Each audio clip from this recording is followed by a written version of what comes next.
بسم اللہ الرحمن الرحیم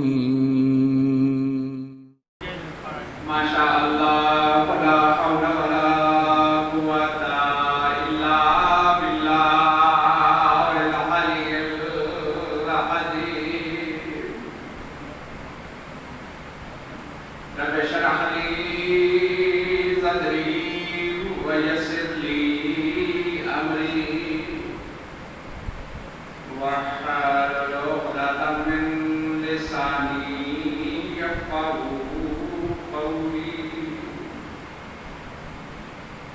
اعوذ باللہ من الشیطان اللعین الرجیم بسم اللہ الرحمن الرحیم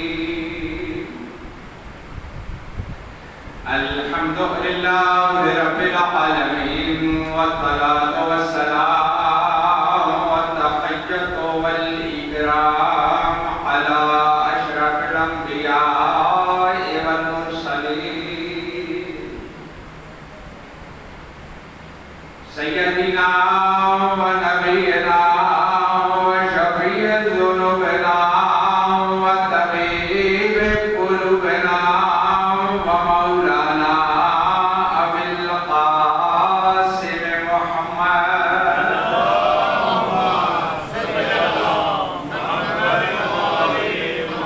والصلاة والسلام على آلہ الطیبین الطاہرین المعصومین المنتجبین ولعنۃ اللہ علی اعدائہم اجمعین اما بعد فقد قال اللہ تبارک وتعالی فی کتابہ المجید وفرقانہ الحمید وهو أصدق الصادقين وقوله الحق بسم الله الرحمن الرحيم قل إن كنتم تحبون الله فاتبعوني يحببكم الله صلوات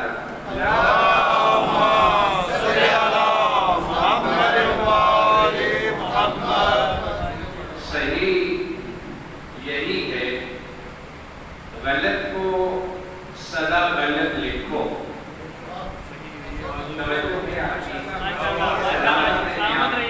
اللہ آپ کی آوازوں کو عبادت شمار فرمائے کائنات کا خالق اس عزاخانے پہ اپنے برکتیں اور رحمتیں نازل فرمائے آپ کا تشریف لانا اپنی بارگاہ میں عظیم عبادت شمار فرمائے جناب زہرا آپ سے راضی ہوں میری بیٹیاں جو تشریف لائی ہوئی ہیں اللہ کنیزہ نے زینب کے پردے ہمیشہ سلامت رکھے آپ کا اتحاد وحدت اور یہ محبت بھرا ایک گلاب کے پھولوں جیسا جو اس علاقے کے اندر مومنین کا ایک گلدستہ ہے کائنات کا خالق اس کو ہمیشہ سلامت رکھے خوشبو وحدت کی جو ہے یہ پھیلتی رہے اللہ کی ذات ہمیں امت بن کر زندگی گزارنے کی توفیق عطا فرمائے کائنات کا رسول ہم سے راضی ہو بیماروں کو اللہ اپنی بندگی کے لیے شفا کاملہ و عاجلہ عطا فرمائے بے اولادوں کو اولاد صالح عطا فرمائے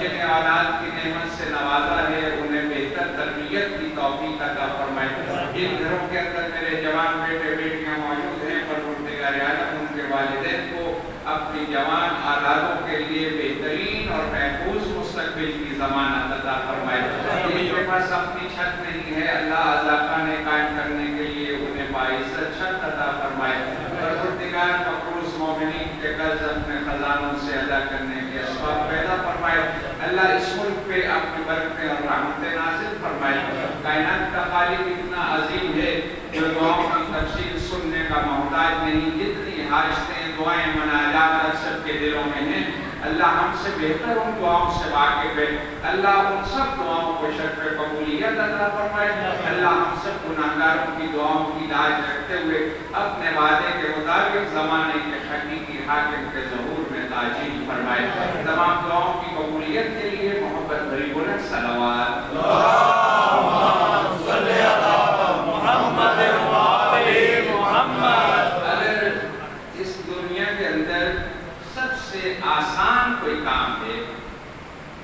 تو وہ ہے کسی پہ اعتراض کرنا.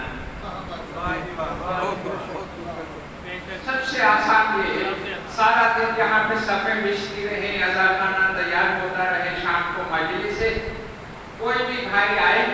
یہاں ایسا نہیں ہے, میں ایک مثال عرض کر رہا ہوں. آج یہ کہے کہ یہ دری کس نے یوں بچھا دی, یہ ممبر یہاں کس نے سجا دیا. سب سے آسان کام جو ہے وہ دوسرے پہ اعتراض کرنا. جب یہ ہو رہا تھا تب آپ تشریف لے آتے, آپ اس کو سیدھا رکھ لیتے, جہاں ممبر رکھنا تھا آپ مشورہ دیتے وہاں رکھ دیا جاتا, جہاں سب بچھانی تھی وہاں ہو جاتا. ہمارے اوپر بھی بہت سارے اعتراضات کیے جاتے ہیں کہ یہ عجیب کام ہے. ایک تو یہ روتے بہت ہیں, ایک یہ ماتم بہت کرتے ہیں, اللہ جانے ان کو کیا ہو گیا ہے. یہ 15 شعبان آتی ہے تو یہ عریضے لکھ لکھ کے بھیجتے ہیں, خدا جانے دریا میں ڈالتے ہیں, جن کو لکھتے ہیں انہیں پہنچتے بھی ہیں کہ نہیں پہنچتے ہیں. بہت سے اور اعتراضات گنے جا سکتے ہیں. ہم تو جب کربلا کا سفر اختیار کرتے ہیں اور کربلا جانے سے پہلے جب زائرین سے کسی حوالے سے کچھ ہدایات یا ان کی رہنمائی کے لیے بات کرنا مقصود ہوتی ہے تو میرا معمول ہے میں ہمیشہ سب سے پہلی بات یہ کرتا ہوں کہ جو کربلا جا رہا ہے سب سے پہلے وہ اپنے ذہن سے یہ بات نکال دے کہ ہم وہاں قبروں کی زیارت کے لیے جا رہے ہیں. ہر کوئی اپنے ذہن میں رکھے کہ ہم وہاں زندوں سے ملاقات کے لیے جا رہے ہیں. بس اسی بات کو ذہن میں رکھ کے آپ کی توجہ کے لیے عرض کر رہا تھا کہ صحیح یہی ہے, غلط کو سدا غلط لکھو, قلم اٹھاؤ کبھی صاف کر کے خط لکھو. ہماری عرضیاں لکھنے پہ کیوں خفا ہو بھلا, تمہارا بھی کوئی زندہ ہے اس کو خط لکھو. صحیح یہی ہے, غلط کو سدا غلط لکھو. آپ کی توجہ ہوگی, میں شکر گزار. صحیح یہی ہے, غلط کو سدا غلط لکھو, قلم اٹھاؤ کبھی صاف کر کے خط لکھو. ہماری عرضیاں لکھنے پہ کیوں خفا ہو بھلا, تمہارا بھی کوئی زندہ ہے اس کو خط لکھو. ایک شخص بہت دور کربلا سے رہتا تھا. معمول یہ تھا سال میں ایک مرتبہ کربلا آتا مولا سے ملاقات کے لیے. جن کے والدین حیات ہیں وہ غور سے سنیں, جن کے والدین اس دنیا سے جا چکے ہیں وہ جب موقع ملے جا کے اپنے والدین کی قبروں کا بوسہ لیں. ایک سال میں تیار ہوا, ایک اس کے پاس سواری تھی جس پہ سفر کرتا تھا. جب چلنے لگا تو باپ نے پوچھا کہ بیٹا کہاں جانے کا ارادہ ہے. بابا آپ کو معلوم ہے میں ہر سال کربلا مولا کی زیارت کے لیے جاتا. تو باپ نے کہا میں بوڑھا ہو گیا ہوں, زندگی کا پتہ کوئی نہیں, میری بڑی خواہش ہے اس سال مجھے ساتھ نہیں لے جاتا. کہا بابا بسم اللہ, آپ کی خواہش ہے, آپ کا حکم ہے, آپ ہی چلیے. دل میں سوچا کہ سواری ایک ہے جو ایک شخص کا بوجھ اٹھا سکتی ہے. بابا کو سواری پہ بٹھاؤں گا, خود پیدل چل لوں گا. جب دونوں باپ بیٹا تیار ہوئے, ماں نے دیکھا, ماں نے پوچھا دونوں مل کے کہاں جا رہے ہیں. کہا ہم کربلا جا رہے ہیں. کہا میرا ہاتھ دیکھ رہے ہو, مجھے تنہا چھوڑ کے جاؤ گے, زندگی کا پتہ نہیں, میں بھی اپنے مولا سے مل لیتی. کہا اماں تو بھی تیار ہو جائے. اب یہ سوچا کہ بابا کو سواری پہ بٹھاؤں گا, ماں کو کانوں پر اٹھا لوں گا اور چل پڑوں گا.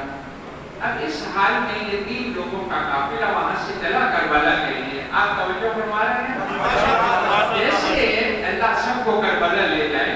اور یہ ایک حقیقت ہے, یہ معجزہ ہے, اور اس میں بالکل بھی جھوٹ یا بناوٹ نہیں ہے کہ جب وہ 3 لوگ اس اخلاص کے ساتھ چلے اور کربلا پہنچ گئے, جس میں سواری ایک طرف باندھی, اور حرم اس وقت ایسا نہیں تھا جیسا اب ہے. یہ حرم کے صحن میں داخل ہوئے اور داخل ہوتے ہی اس نوجوان نے کہا السلام علیکم یا ابا عبداللہ. قبر سے جواب آیا علیکم السلام. قبر کے پاس, زری کے پاس ایک مجتہد بزرگ قرآن کی تلاوت میں مصروف تھے. جب انہوں نے زری سے یہ سلام کا جواب سنا, انہوں نے فوراً دستار بند کی, غلاف میں رکھا قرآن کو اور صحن میں دوڑے, اور اس نوجوان کے پاس آ کے کہتے ہیں کہ کیا عمل کرتا ہے. اس نے کہا میں تو کچھ بھی نہیں کرتا, اللہ میں بڑا گناہگار ہوں. کہا نہیں, ہم اتنی مدت سے یہاں بیٹھے ہیں, ہمیں تو کبھی سلام کا جواب نہیں آیا, تم نے کیا کیا ہے؟ کہا کچھ نہیں, میں ہر سال آتا ہوں, اس سال بابا نے کہا ان کو بھی لے آیا سواری پہ, اور ماں کو کانوں پہ اٹھا کے لے آیا ہوں. اس کے ہاتھ چومنے لگ گئے. کہا ماں باپ کے ساتھ تیری اس محبت کو مولا نے اتنا پسند کیا ہے کہ بطول کے بیٹے نے تیرے سلام کا جواب دیا.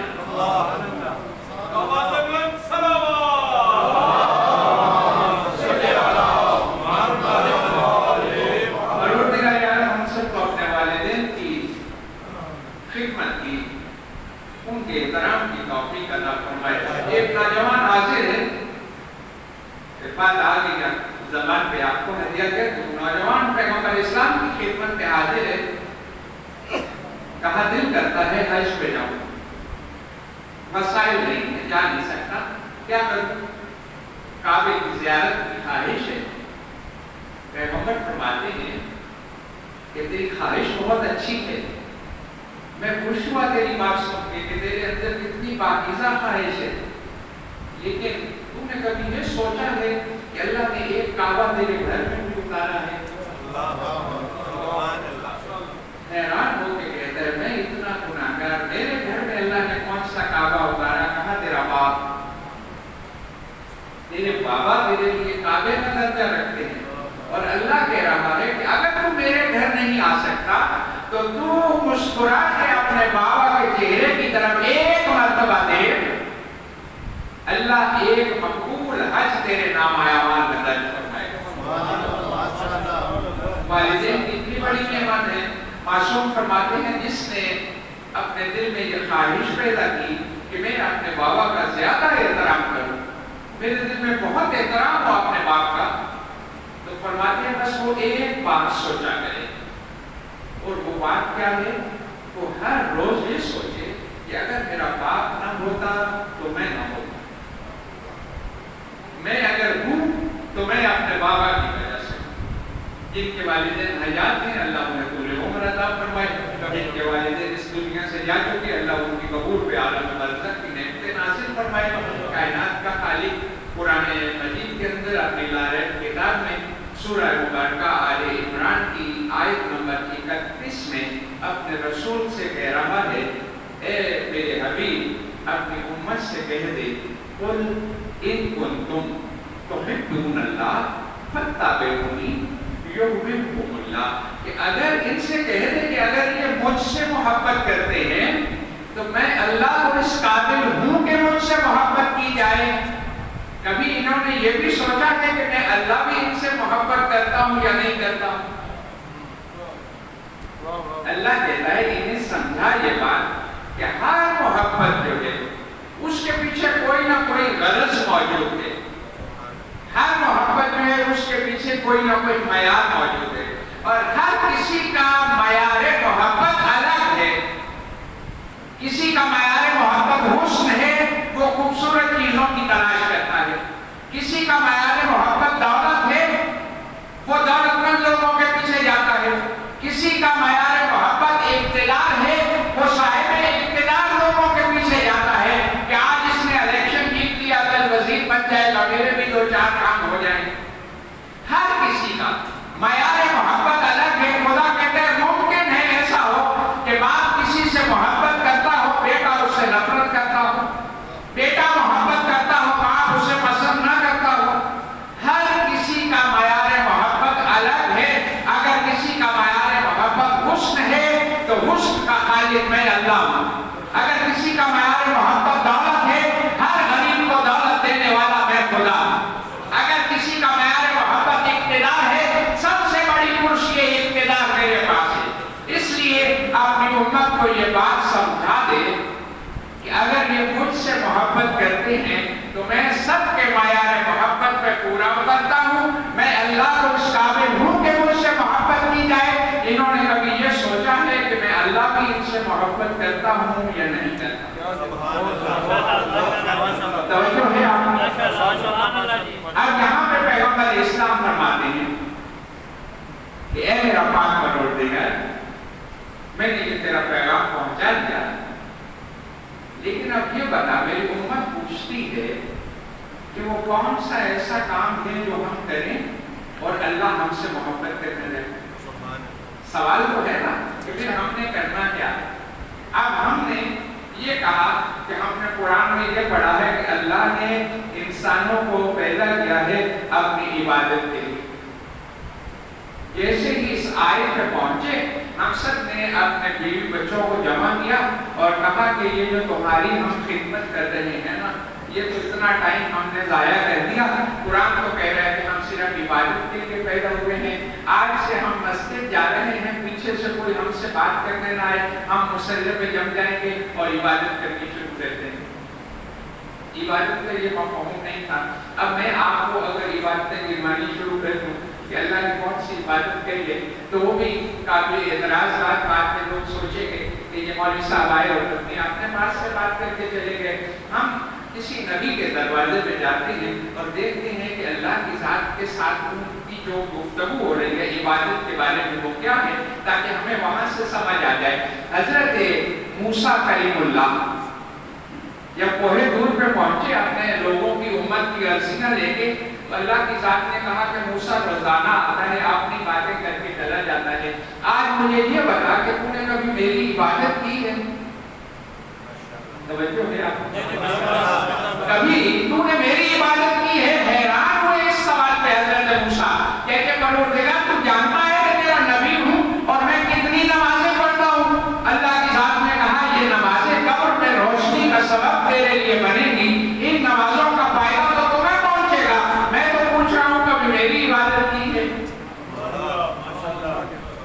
اب تھوڑے سے اور پریشانی میں اضافہ ہوگا کہ میں ہر روز روزے کے ساتھ ہوگا. کوئی دن ایسا نہیں میں نے روزہ نہ رکھا ہوں، میں تیری رضا کے لیے روزہ رکھتا ہوں. اللہ نے کہا یہ روزے جہنم کی آگ کے سامنے تیرے لیے ڈھال بن جائیں گے، ان کا فائدہ تمہیں پہنچے گا. میں نے پوچھا ہے کبھی میری عبادت کی ہے؟ کہا یہ جو زبان تو نے میرے دہن میں رکھی ہے یہ تیری تسبیح و تحلیل سے فارغ نہیں ہوتی، ہر وقت میں تیری تسبیح کرتا رہتا ہوں. اب اللہ کی ذات نے کہا میں جانتا ہوں اور میں پسند کرتا ہوں کہ تو میری تسبیح و تحلیل کرتا ہے، لیکن یہ تسبیحات جو تو میرا ذکر کرتا ہے نا، یہ جنت میں تیرے مقامات کو بلند کر رہا ہے، اس کا فائدہ تو تمہیں پہنچا. میں نے پوچھا ہے کبھی میری عبادت کی؟ اب ہاتھ باندھ کے کھڑے ہو گئے اور کہا پروردگار تو خود ہی بتا پھر تیری عبادت کیا ہے. اب اللہ کی ذات حضرت موسیٰ سے ہم کلام ہے، کائنات کا پروردگار اپنے نبی سے کہہ رہا ہے میں نے تم سے یہ پوچھا ہے کبھی کسی پیاسے کو پانی پلایا ہے؟ کبھی کسی ضرورت مند کی ضرورت کو پورا کیا ہے؟ کبھی کسی بیمار کی تیمارداری کے لیے اپنی میں کو ختم کر کے اس کے گھر گیا ہے؟ کبھی کسی ناراض رشتہ دار کو منانے کے لیے اس کا دروازہ بجایا ہے؟ میں تو تم سے یہ پوچھ رہا ہوں. میری عبادت مجھے میری مخلوق بڑی پیاری. یہ جو جتنا سفر ہے نا معصومین سے لے کے آدم سے لے کے خاتم تک، خاتم سے لے کے آج تک، پھر قیامت تک، جتنے اولیاء اللہ ہیں، جتنے علماء ہیں، جتنی باقی ہستیاں ہیں جو معصوم ہستیاں ہیں، وہ سب کا سب سفر جو ہے وہ ایک کام کے لیے ہے کہ انسان کے اندر سے میں ختم ہو جائے.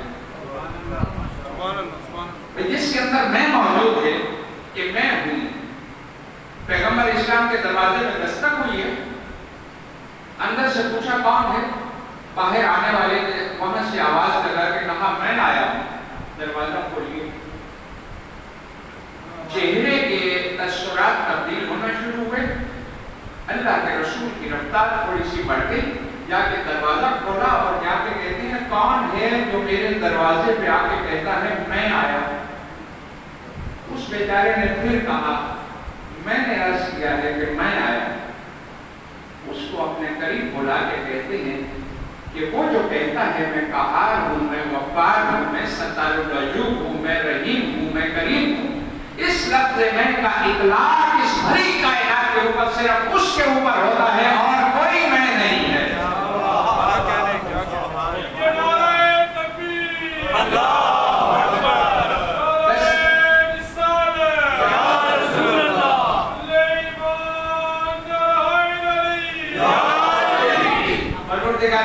ہم کو آپ نے اندر سے ان 10 دنوں میں کو قدم کرنے کی توفیق عطا فرمائے، تاکہ جب یہ عشرہ گزرے تو ہم محسوس کریں کہ ہم حسین ابن علی کے لشکر میں کھڑے ہیں، ہمارا رشتہ حسین کے ساتھ مضبوط ہو چکا ہے۔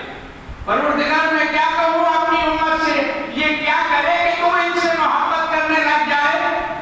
اب اصول یہ ہے کہ آپ میں بہت سارے لوگ آفیسر بیٹھے ہوں گے، صاحب اختیار بیٹھے ہوں گے، اور مجھ جیسا ایک انسان آ جائے اور کہے کہ آپ کو اللہ نے بڑی عزت دی ہے، آپ اتنے بڑے عہدے پہ ہیں، آج آپ میرا یہ چھوٹا سا کام کر دیں، کل آپ کا میرے لائق کوئی کام ہوگا تو میں آپ کا کام کر دوں۔ اب اللہ کہتا کہ کہہ دو اپنی امت سے وہ نماز پڑھیں جم کے، تو میں ان سے عبادت کروں گا۔ یہاں پہ آپ نے یہ دیکھنا ہے کہ یہ جس کو محبوب بنایا ہے اللہ نے، فاطمہ کے بابا جان کو، اللہ کو وہ اپنا محبوب کتنا پیارا ہے۔ اللہ نے نہ کہا روزے رکھیں، نہ کہا حج کریں، نہ کہا طواف کریں، نہ کہا کچھ کریں، کوئی کام اللہ کی ذات نے نہیں کہا۔ ایک جملہ ارشاد فرمایا اپنے محبوب سے، کہا اگر یہ چاہتے ہیں نا کہ میں اللہ ان سے محبت کرنے لگ جاؤں تو میرا حبیب ان سے کہہ دے کہ یہ تیری اتباع کرے، میں اللہ ان سے محبت کرنے لگ جاؤں۔ اتباع تیری کرے، میرا کوئی کام نہیں، تیری اتباع کرے، میں اللہ ان سے محبت کرنے لگ جاؤں گا۔ اب ہر مکتب فکر یہ کہتا ہے، سب نے لکھا ہے ہمارے مکتب کے علاوہ، سب نے لکھا ہے کہ کہیں پہ اللہ کی ذات نے اطاعت کا لفظ استعمال کیا ہے اور کہیں پہ اتباع کا لفظ استعمال کیا ہے، معنی دونوں کے ایک ہیں، کہیں پہ کہہ دیتا ہے اتباع کرے، کہیں کہتا ہے اطاعت کرے، لیکن یہ ہمارے مکتب کا شرط ہے کہ آپ کے جو علماء لغت ہیں انہوں نے کہا کہ اس کا مطلب ایک نہیں ہے، اس میں بڑا لطیف سا ایک خوبصورت سا فرق ہے۔ فرق کیا ہے؟ کہا اطاعت جو ہے وہ حکم کی پابند ہے اور اتباع جو ہے وہ حکم کی پابند نہیں ہے۔ اتباع حکم کی پابند نہیں ہے، اطاعت حکم کی پابند ہے۔ اس کی مثال اپنے بچوں کے لیے میں عرض کروں کہ ایک بابا ہے، ان کا بیٹا بڑا فرمانبردار ہے، وہ کہتا ہے کہ جب آپ مسجد میں جاتے ہو نا مغربین پڑھنے تو وہاں دوستوں کے ساتھ مولانا کے ساتھ گپ شپ میں لگ جاتے ہو، تو بیٹا حالات اچھے نہیں ہیں، زمانہ تیرے سامنے ہے، جب تک تو گھر نہیں آتا تیرے بابا کو سکون نہیں آتا، بس نماز ختم ہو تو جلدی گھر آ جایا کر۔ وہ بچہ اتنا لائق ہے، اتنا اچھا فرما بردار ہے، کہا بابا آپ نے حکم دیا نا، بس اب آپ کو کوئی شکایت نہیں ہوگی۔ وہ جیسے نماز ختم ہوتی ہے فوراً گھر جا کے بابا کے قدموں کا بوسہ لیتا ہے، بابا میں آ گیا۔ بابا بھی خوش ہے، وہ بچہ بھی خوش ہے۔ اس بچے نے اپنے باپ کی اطاعت کی۔ ایک دوسرا بچہ ہے، اس کے باپ نے کہا نہیں کہ تو جلدی گھر آیا ہے، وہ بھی بڑا نمازی، لیکن وہ اپنے باپ کے مزاج کو جانتا ہے کہ میرے بابا بڑے حساس ہیں، میں دیر سے آیا تو میرا باپ پریشان ہو جائے گا۔ وہ کبھی لیٹ ہوا ہی نہیں ہے، باپ نے اسے نہیں کہا کہ جلدی آیا کر، لیکن وہ اپنے باپ کے مزاج کو سمجھتے ہوئے کہ میں نے کبھی ایسا عمل نہیں کرنا جس سے میرا بابا پریشان ہو، وہ مسجد میں نماز ختم ہوتی ہے، دوڑ کے جاتا ہے اپنے بابا کے قدموں کا بوسہ لیتا ہے، کہا بابا میں نماز پڑھ کے آپ کی خدمت میں حاضر ہوں۔ اس کا بابا بھی بڑا خوش ہے، وہ بچہ بھی خوش ہے۔ اس بچے نے اپنے باپ کی اتباع کی۔ اب یہ جملہ میں نے کسی کتاب میں نہیں پڑھا، اپنی طرف سے میں نے اپنے استاد کے پاس بھی ان کی خدمت میں بیعت کیا کہ میرے ذہن میں یہ بات آتی ہے، تو میں آپ سے کیا عرض کروں، انہوں نے میرے ماتھے کو چوم لیا، کہا بڑی اچھی بات تمہارے ذہن میں آئی ہے۔ یہ میری اپنی بات ہے، یہ کسی کتاب میں لکھی ہوئی نہیں ہے۔ میں نے اپنے استاد سے عرض کیا کہ مجھے ایسے لگتا ہے کہ پروردگار عالم اپنے محبوب سے اتنی محبت کرتا ہے، اللہ چاہتا ہے کہ میرے محبوب کو کچھ کہنا بھی نہ پڑے، اس کی امت اس کے مزاج کو سمجھتے ہوئے جو سمجھ رہی ہے اس پہ عمل کرنا شروع کر دے، تاکہ میرا محبوب کچھ کہے بھی نہیں اور وہ اس کی اتباع کرتی چلی جائے۔ بس ہم سب کو اتنا لائق ہونے کی ضرورت ہے۔ اللہ کی ذات نے ہمیں عالم حاجی عطا فرمائے۔ اب پیغمبر اسلام کی اتباع کیا ہے کہ پیغمبر کی سیرت کو ہم دیکھتے جائیں، اور اس پہ عمل کرتے چلے جائیں. جیسے پیغمبر کی سیرت پہ عمل کرتے چلے جائیں گے ہمارے اندر سے وہ میں جو ہے خود بخود مرنے لگ جائے گی, ختم ہوتی چلی جائے گی. اس میں کا ہمارے اندر کوئی نام و نشان باقی نہیں رہے گا. معروف ایک واقعہ ہے پیغمبر اسلام کا, آپ پرائمری اسکول سے ہم بھی سنتے آئے, آپ بھی سنتے آئے ہوں گے کہ پیغمبر ایک راستے سے گزرتے تھے, معمول تھا پیغمبر کا. ایک عورت جو ہے وہ گستاخی کرتی تھی, کچھ کچرا جمع کر کے رکھتی تھی, لوگوں کو ہنسانے کے لیے پیغمبر کے اوپر پھینک دیا کرتی تھی. یہ اس کا معمول تھا, روزانہ کا یہ کام تھا. پیغمبر مڑ کے بھی نہیں دیکھتے تھے, گزر جاتے تھے. ایک دن ایسا عمل اس نے نہیں کیا تو اپنی جگہ پہ رک گئے, اور آپ سنیں گے کہ اس رحمت للعالمین نے کیا کہا. جب رکے تو لوگ ارد گرد جمع ہو گئے کہ اللہ کے رسول آپ رک کیوں گئے؟ کہا میں اس لیے رکا ہوں کہ یہاں پہ ہماری ایک محسنہ رہتی تھی جو روزانہ ہمیں یاد کیا کرتی تھی, آج اس نے ہمیں یاد نہیں. بتایا لوگوں نے وہ بیمار ہے, بس تک بات کیا, اجازت لے کے اس کے گھر میں داخل ہوئے. وہ سامنے بستر کے اوپر چارپائی پہ پڑی ہے, ہمت حاجت نہیں ہے کھڑی ہونے کی. آتے ہوئے دیکھا اور دیکھ کے کہتی ہے کہ یہ تو وہی ہے جس کے ساتھ روزانہ گستاخی کرتی ہوں, آج تو میں ہل بھی نہیں سکتی, میرا ہاتھ بھی حرکت نہیں کر رہا, تو یہ تو سارے بدلے لے لے گا مجھ سے, آج آیا ہے مجھے دیکھنے کے لیے. تو جیسے ہی پیغمبر قریب پہنچے اس نے آنے کا سبب پوچھا, کہا تو روزانہ ہمیں یاد کرتی تھی نا, تو آج ہمیں لوگوں نے بتایا تو بیمار ہے, ہم تیری بیمار کرسی کے لیے آئے ہیں, بیمارداری کے لیے. اگر تمہاری کوئی ضرورت ہے میں محمد پوری کرتا ہوں, کسی طبیب کی ضرورت ہے میں بلا کے لے آتا ہوں, اگر دوا چاہیے میں بازار سے خرید کے لے آتا ہوں. تیری طبیعت ایسی ہے, کہتی ہے تیرے بارے میں تو مجھے لوگوں نے اور بتایا تھا. چارپائی سے اپنے آپ کو زمین پہ گرا کے پیغمبر کے قدموں کا بوسہ لے کے کہتی ہے مجھے اپنا کلمہ پڑھنا ہے. اس پیغمبر کا امتی ہونا آسان نہیں ہے, اپنے کردار کو اس کے مطابق بلند کرنے کی ضرورت ہے. میں نے شاید پچھلی مجلس میں عرض کیا ہوا یہ جملہ کہ جس کا علی جیسا امام ہو اس کا نوکر کیسا ہونا چاہیے. اللہ کی ذات کروٹ کروٹ جنت نصیب فرمائے. ہمارے ایک مرحوم خطیب خوبصورت جملہ ارشاد فرماتے تھے جس کی امت, جس کا ہادی, فرماتے تھے جس کا ہادی علم کا شہر ہو اس کی امت کم از کم علم کی نہر ہو. کسی جاہل کا علی جیسے عالم کے ساتھ کیا تعلق ہے, کسی بے نمازی کا علی جیسے نمازی سے کیا تعلق ہو سکتا ہے.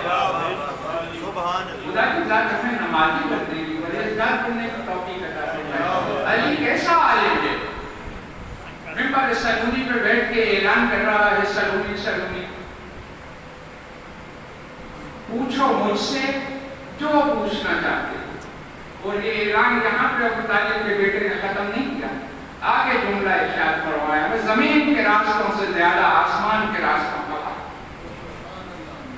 یہ تو وہی کہہ سکتا ہے نا جو آتا جاتا رہا. بے شک بے شک بے شک, واہ واہ واہ واہ,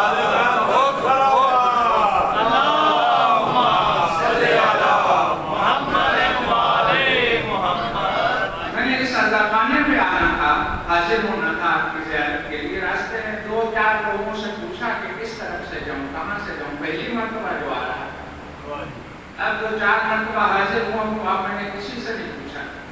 اب میں لوگوں سے کہتا ہوں جس نے جانا ہو میرے ساتھ آئے, میں نے راستہ دیکھا ہوا. علی فرما رہے ہیں میں زمین کے راستوں سے زیادہ آسمان کے راستوں کو بہتر جانتا ہوں. ہر کسی تک یہ آواز پہنچی, یہ سپیکر اس وقت ہوتا نہیں تھا, ہر کوئی بات میں بہانے بنا سکتا تھا کہ ہم نے تو علی کا اعلان سنا ہی نہیں تھا, ہم اتنا مشکل سوال کرتے لاجواب کر دیتے. اللہ کی ذات نے کہا کسی کو میں اعتراض کا موقع نہیں دوں گا. اللہ نے ہوا کو حکم دیا کہ میرے ولی کے اعلان کو اپنے دوش پہ سوار کر اور دنیا کے کونے کونے میں پھیلا دے.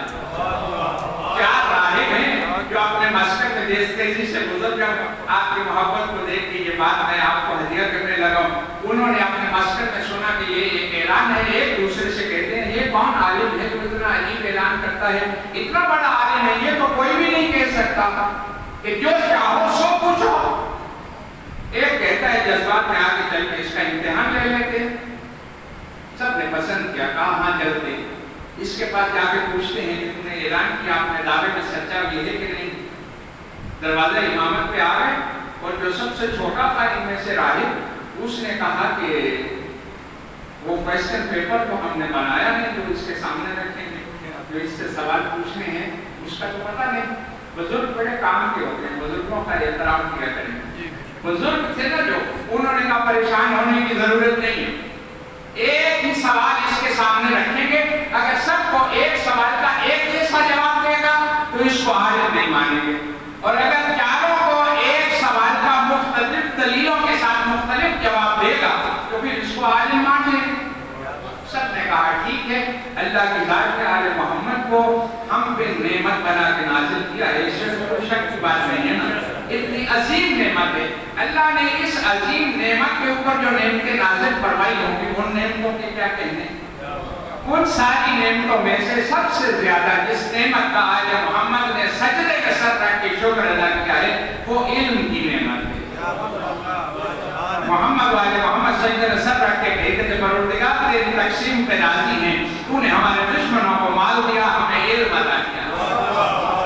یہ چاروں اندر آئے، مالا نے ان کو بٹھایا، وہاں پہ ان کی پذیرائی کی ہوگی اور ان کو کوئی کعبہ وغیرہ پیش کیا ہوگا، میں کو پاس نہیں تھا، تو میں کرسال ایک کاظمی سادات کا گاؤں میں اکثر میری مجالس وہاں پہ ہوتی، وہاں ایک نوجوان کی واقعہ میں نے سنایا، تو وہ نوجوان سیرت میں کھڑا ہو گیا اور کہتے ہیں مولانا وہ تو آپ بتا رہے ہیں کہ راہب تھے، وہ مسلمان تھے، تو پھر مولا علی نے ان کو کیوں کعبہ پلانا تھا یا کیوں پذیرائی کرنی تھی؟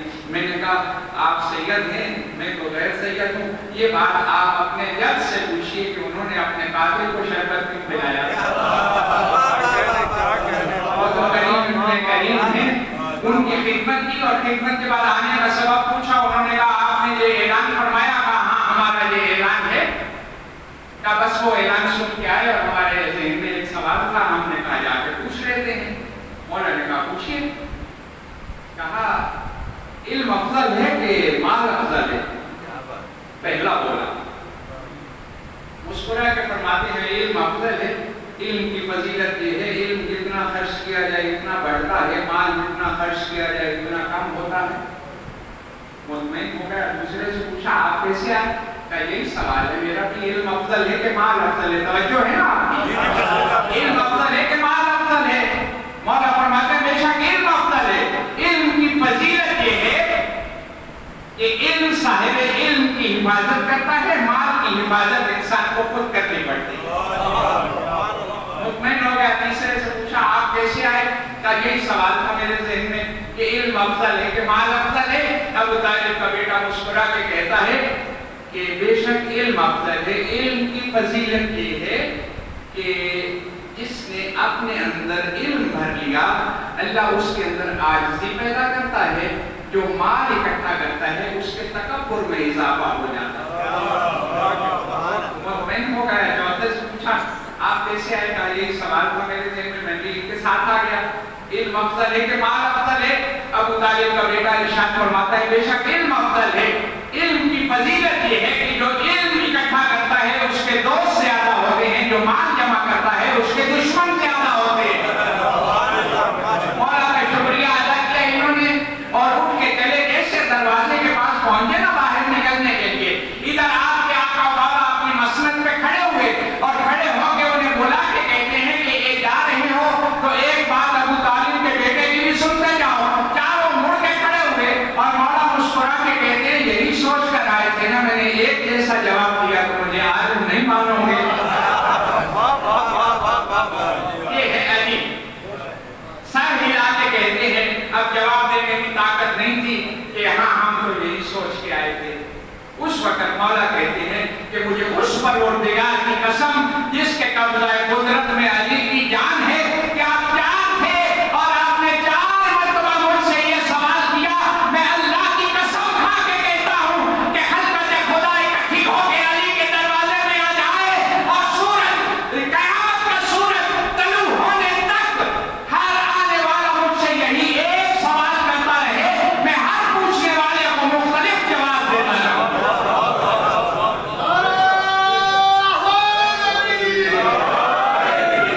علی سے مضبوط عقیدہ توحید کس کا ہو سکتا ہے؟ علی کے ماننے والے کے پاس بھی اللہ کے ہونے دلیل ہونی چاہیے۔ دہریہ اللہ کو مان ایک دہریہ ہے نا، وہ خدا کو مانتا ہی نہیں ہے. پیغمبر اسلام کی خدمت میں حاضر ہوا، کہا آپ کس کے رسول ہیں؟ کہا میں اللہ کا رسول ہوں. کہا وہ اللہ تو ہے ہی جس کے آپ رسول ہیں. مسکرا کے کہتے ہیں میرا اللہ ہے جس نے مجھے رسول بنا کے بھیجا ہے. کیا اس کی کوئی دلیل ہے؟ روایت میں لکھا ہوا ایک بچہ پیغمبر اسلام کے پاس بیٹھا تھا، اس کے ہاتھ میں انڈا تھا. پیغمبر نے وہ ہاتھ سے انڈا لیا، دہریے کے سامنے کر کے کہتے ہیں یہ انڈا میرے اللہ کے ہونے کی دلیل ہے. انڈا کیسے آپ کے اللہ کے ہونے کی دلیل ہے؟ پیغمبر اسلام نے فرمایا یہ بند کلا ہے، نہ اس کے اندر کوئی جا سکتا ہے نہ اس سے باہر کوئی آ سکتا ہے. اس کے اندر دو دریا بہ رہے ہیں، ایک چاندی کا دریا ہے، ایک سونے کا دریا ہے. جو ان دونوں دریاؤں کو آپس میں ملنے نہیں دیتا وہی میرا اللہ. ہر مومن کے پاس اس دہریے کے لیے اللہ کے ہونے کی دلیل کا موجود ہونا ضروری ہے. بطول کا بیٹا مکہ پہنچا، حج کو عمرے میں تبدیل کرنا پڑا. جب حسین نے احرام کھولے ہیں نا، مولا عباس کو بولا کہ کہتے ہیں عباس ذرا ان کو ہمارا تعارف کروا دو. توجہ فرمائیں گے آپ. عمر بنین کا بیٹا کعبے کی چھت پہ تشریف لے گیا. منظر کیا تھا؟ ادھر مولا عباس کعبے کی چھت پہ کھڑے ہیں، سامنے مولا حسین کا خیمہ لگا ہوا ہے، خیمے کے دروازے پہ کرسی لگا کے بطول کا لال بیٹھا ہے. مولا نے حمد و ثنا کے بعد مولا عباس نے کعبے کی چھت سے کہا کہ اے لوگو، یہ وہ گھر ہے جس کو اللہ نے فضیلت بخشی ان کے بابا کے قدموں کی وجہ سے. اپنے بھائی کی طرف اشارہ کیا.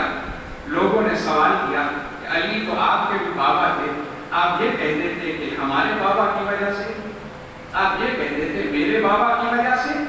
آنکھوں سے آنسو جاری ہو گئے اور رو کے مولا عباس کہتے ہیں اس کی مجال ہے کہ حسین کی موجودگی میں یہ کہے کہ علی ہمارے بابا ہیں. پھر لوگوں کو مخاطب کر کے کہتے ہیں کہ تم امام ہدا کو کیسے کعبے سے جدا کر سکتے ہو؟ تم امام ہدا کو قتل کرنے کے لیے آئے ہو؟ اے کافروں، ہم وہ ہیں جنہوں نے بچپن میں موت کی کلائی مروڑی ہے. لوگوں نے سوال کیا مولا یہ تو حج کا لباس پہن کے آئے ہیں، کعبے کا طواف کر رہے ہیں اور عباس آپ ان کو کافر کہہ کے پکار رہے ہیں. پھر گریہ کرنا شروع کیا. کہا جو حسین کو قتل کرنے آئے وہ مسلمان کب رہتا ہے؟ حسین نے مکہ چھوڑا. جب مکہ سے نکلنے لگے نا زیادہ اپنے بھائی کو بلایا اور بلا کے کہتے ہیں مسلم تم کوفہ جاؤ. سب کے چہروں پہ بڑی حیرت تھی کہ مسلم کو کوفہ کیوں بھیج رہے ہیں. جب مولا حسین نے سب کے چہروں کو پڑھا کہ سب ایک تجسس کا شکار ہیں کہ میں مسلم کو کس حیثیت سے بھیج رہا ہوں، تو اس وقت بہت خوبصورت جملے ارشاد فرمائے عربی میں جس کو بہت خوبصورت کسی نے ٹرانسلیٹ کیا. مولا حسین کہتے ہیں کہ سرمایہ اوصاف جلی بھیج رہا ہوں، میں خود ہوں ولی اور ولی بھیج رہا ہوں. اس دور کا اگر مجھ کو سمجھتے ہو محمد، میں اپنے زمانے کا علی بھیج رہا ہوں. شہزادہ وہاں سے روانہ ہوا. حسین کا معتمد مسلم کوفہ پہنچے. لوگوں نے استقبال کیا. ایک جلوس کی شکل میں مسجد لے جایا گیا. کہا آپ مصلی عبادت پہ آئیے، نماز کا وقت ہے، آپ نماز پڑھائیے. جناب مسلم نے نماز پڑھانی شروع کیا. نماز کے دوران جناب مسلم کہتے ہیں مجھے محسوس ہوا کہ لوگ مسجد سے نکل کے جا رہے ہیں. ایک وقت ایسا آیا کہ جناب مسلم کے پیچھے 13 لوگ رہ گئے.